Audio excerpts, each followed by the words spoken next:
The stated purpose of reforms is to get more people back into work. Yeah. Many PIP claimants are already in work, and others probably are unable to work permanently. So of the 800,000 that look like they're set to lose out on PIP claimants going forward, saved by the bell. Can I complete the question?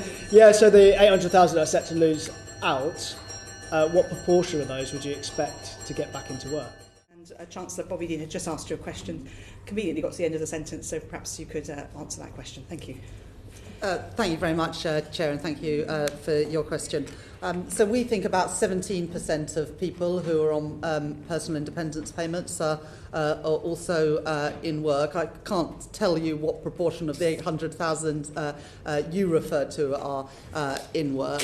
And indeed, the OBR have committed to work over the summer to look at the package that we announced, the £1 billion to help people get back into work, to make estimates of those numbers. And of course, if people get back into work, that boosts their incomes and their families' incomes.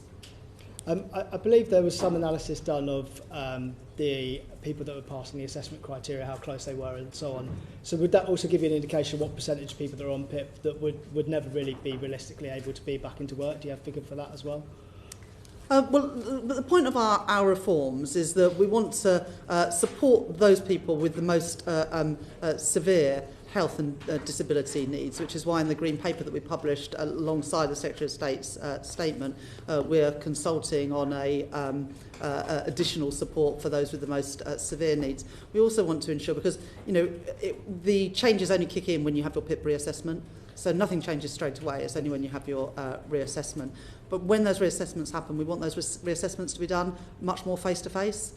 Before the pandemic, 7 in 10 people who had a PIP assessment had a face-to-face assessment. It's now less than 1 in 10. And as a result, we don't think that those assessments are really picking up people's needs or assessing the points in a way that I think would be more appropriate. So when those people come up to their reassessments, we want them to be seen face-to-face by a trained assessor to make sure they get the support they need, whether that is support in terms of benefits or support in terms of getting into work. So are you quite confident then that everybody that ends up dropping out of the eligibility criteria has the potential to work and that you'll be able to get them into work? Well, we know there are hundreds of thousands of people with a disability who want to work, and there are many people with disabilities who already do work, and we want to give them more support, whether that's adjustments in the workplace, whether it is training, for more of them to fulfil their potential. I don't want to write people off, and I think that has happened for too long for too many people, whether it's mental or physical health or disabilities that they have. And so the idea of this tailored package is to give people the support they need to fulfil their potential. Yeah, and I think many people support that. I mean, I've got some fantastic charities working in my own area trying to get people with disabilities into the workplace and to keep them there when they're there. I think that's a noble effort. I think people's concern is there might be some that fall through the tracks or face unnecessary hardship as a result of this. Can I move to the figures around poverty that I know you've been asked questions about in the media? The 250,000 figure about people in poverty, including 50,000 children moving into poverty. I know you say those figures do not take account of those that you get back into work. Do you expect that all of those families will have people in them that will be able to get back into work and therefore that figure will go down to zero? Or what proportion of people do you think might still be in poverty by the end of these measures?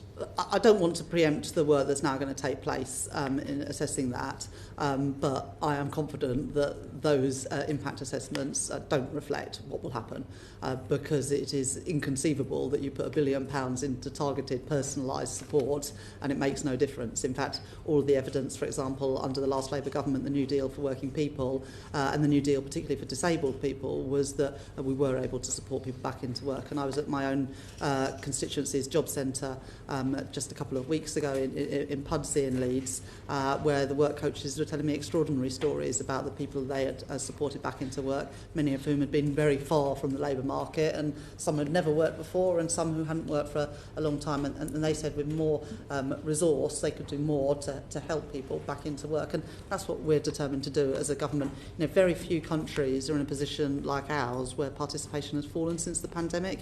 I don't believe as a country we're getting more sick and more disabled, and yet 1,000 people a day are going on to these benefits, and I just don't think that is sustainable, and I also think we're doing a disservice to people putting them onto benefits rather than supporting them to get into work. Yeah. So just finally then, we're going to have some more work done on this by the OBR over the summer to assess this. Is it your view then that it will become much clearer by the autumn when we get the next forecast about how many families may end up in poverty as a result of this and how many people will be getting back into work? Will we have figures at that point? Yeah, I mean, this is not the only thing we're doing as well, remember. We're beginning to roll out the free breakfast clubs. But will we have those figures in the autumn? Well, yes, that's what they're going to provide. But this is not the only thing we are doing. This £1 billion back to work package is just one of a number of measures we're doing to help people into work. The conversation we've already had around apprenticeships, the increase in the national minimum wage, the national living wage, the employment rights bill. This is all about ensuring that work pays and people are supported into work.